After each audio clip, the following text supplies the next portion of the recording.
को नमन करते हुए समृद्ध मंच को पुनः पुनः अभिनंदन वंदन करते हुए मैं डॉक्टर प्रेमलता त्रिपाठी आज बहुत छोटी इकाई आपके समक्ष कुछ करने का प्रयास कर रही है। परंपरागत लोकार्पण माँ वाणी एवं समृद्ध मंच को नमन करते हुए पुस्तक के परंपरागत लोकार्पण के अवसर पर आप सभी का अभिनंदन करती हूँ। परंपरागत इसलिए भी कहा कि साहित्यिक कृति के लोकार्पण में लेखक और अन्य विद्वान पुस्तक के महत्व पर प्रकाश डालते हैं और उसका साहित्यिक या सांस्कृतिक मूल्य बताते हैं। अतएव इस अवसर पर आशय से मंचासीन मेरे अग्रज एवं गुरुवर्य और समक्ष बैठे हुए माननीय साहित्यिक संवर्ग का मैं बार बार अभिनंदन करती हूँ।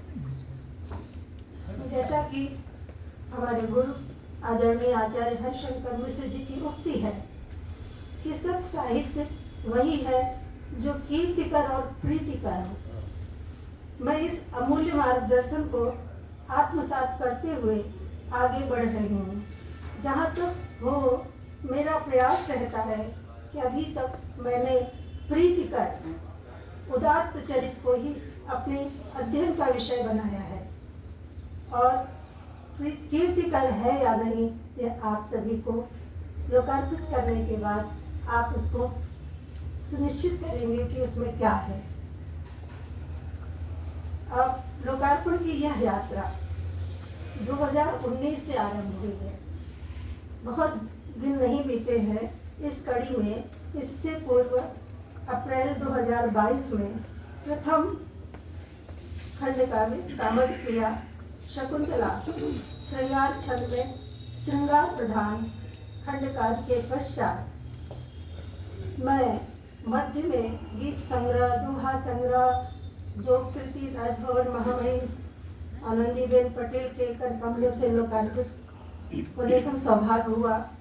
रामायण के महनीय चरित्र विशेषकर हमारे समाज जीवन में सर्वथा अल्प चर्चित जो हमारे पौराणिक और रामायण के अक्षुण्ण पात्र हैं, जिन्हें हम रामलीला या अन्य मंचों पर नहीं देखते हैं और अनेक कहानियों में भी नहीं पढ़ा है अभी तक, बाल्यकाल से लेकर अब तक रामायण और रामचरितमानस के बीच हम लोगों ने जीवन जिया है, लेकिन ऐसा सौभाग्य नहीं मिला।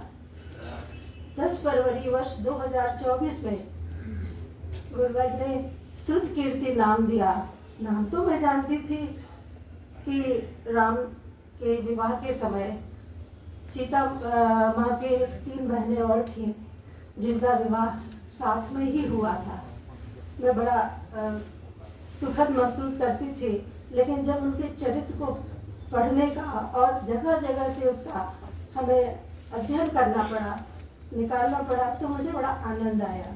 और आपने कहा भी कि आनंद लीजिए, फिर उसको आत्मसात कीजिए, फिर लिखिए। उसी बात को मैंने चरितार्थ किया है। ये खंडकाव्य शत्रुघ्न प्रिया सुतकीर्ति के नाम से, सुतकीर्ति मुख्य नाम था, बाद में शत्रुघ्न प्रिया किया क्योंकि समाज में बहुत से लोग नहीं भी जानते हैं। दूसरा, उसी वर्ष में 22 अक्टूबर को राम सखा, हमारे रामायण या रामचरितमानस में राम वन गमन का पूरा जो आधार था वो राम सखा निषाद राज थे, जो कि दशरथ के जो है उनके पिता राजा दशरथ जी से उनका जो है संगम जी से उनका बहुत पारिवारिक संबंध था। और बाद में फिर उनके सुपुत्र निषाद राज गुह जिसका नाम हम लोग सुनते हैं। और सुनते क्या, अब तो मैंने उस पर खंडकाव्य लिखा है। उसमें मैंने पूरे रामायण के पात्रों के बीच में उनको 3 स्थान पर मैंने राम को वनगमन जाते हुए, लौटते हुए और जब राज तिलक होता है तो वहाँ तक उन्होंने उनका साथ निभाया है। और उसके पश्चात भी राम ने कहा कि बंधु आते जाते रहिएगा, अर्थात राम राज्य तो आपसे ही है। ये राम आपको अपना भरत समान सखा भाई मानता है। फिर उसके बाद 22 अक्टूबर को निषाद राज के पश्चात मैंने 2 नवंबर शाम का जो आज की तिथि में सुनिश्चित हुई है आप सभी के सौभाग्य से या मेरे सौभाग्य से, मैं पुनः इस खंड काव्य पर मैंने अपना शोध पूरा किया और सभागार में बैठे हुए सभी वरिष्ठ सुधीजन, मेरा छोटा सा परिचय यह भी है कि मैं विगत 20वीं सदी में जौनपुर जिले में पंडित भास्करानंद मिश्र पिता प्रवक्ता टीडी कॉलेज जौनपुर की मैं चौथी संतान हूँ। अल्पकाल में माता पिता के स्नेह से वंचित मैं अपने बड़े भाई को श्री शिवानंद मिश्र जी के संरक्षण में पली बढ़ी आज आपके समक्ष हूँ। मेरे पिता तुल्य मेरे ससुर श्री कृष्ण त्रिपाठी एडवोकेट सुल्तानपुर की मैं तीसरी पुत्र वधू हूँ। वे सभी स्मरणीय हैं, मैं उन्हें नमन करती हूँ। शांता प्रबंध काव्य एवं केसर उपन्यास मेरी पहली गद्यात्मक कृति है और मैं विद्यालय जीवन में एक राजौरी की घटना थी, एक बालिका थी जिसका नाम मैं नहीं लेना चाहती हूँ, वो सच्ची घटना थी। तो प्रतिघाती तमिश्रा करके एक मैंने नाटिका लिखी थी, मात्र 10 मिनट की वो नाटिका मंची हुई थी और जो प्रथम पुरस्कार प्राप्त की थी। मैंने उसको बहुत दिनों से संजो के रखा था कि इसका विस्तार दूंगी और उस विस्तार में मैंने यह पुस्तक केसर के नाम से कश्मीर की घटना को उद्घाटित किया है और आज की घटनाओं से उसका तालमेल बैठाया है कि आज भी वही कश्मीर है। इसको आप पढ़ेंगे बहुत कुछ ना कहते हुए मेरे प्रत्येक आयोजन को विधिवत योजनाबद्ध अन्यतम स्वरूप देने वाले बंधु आदरणीय श्री सुनील कुमार त्रिपाठी समस्त दायित्व से परिपूर्ण करने में आपका सदैव सहयोग रहा है, श्लाघनीय है।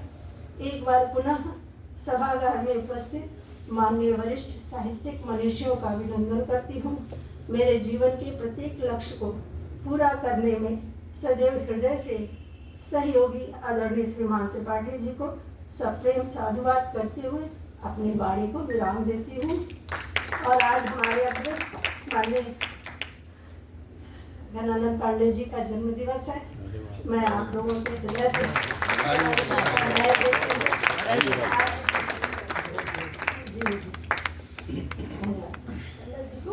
मैं पुनः मंगल जी को आमंत्रित करती हूँ।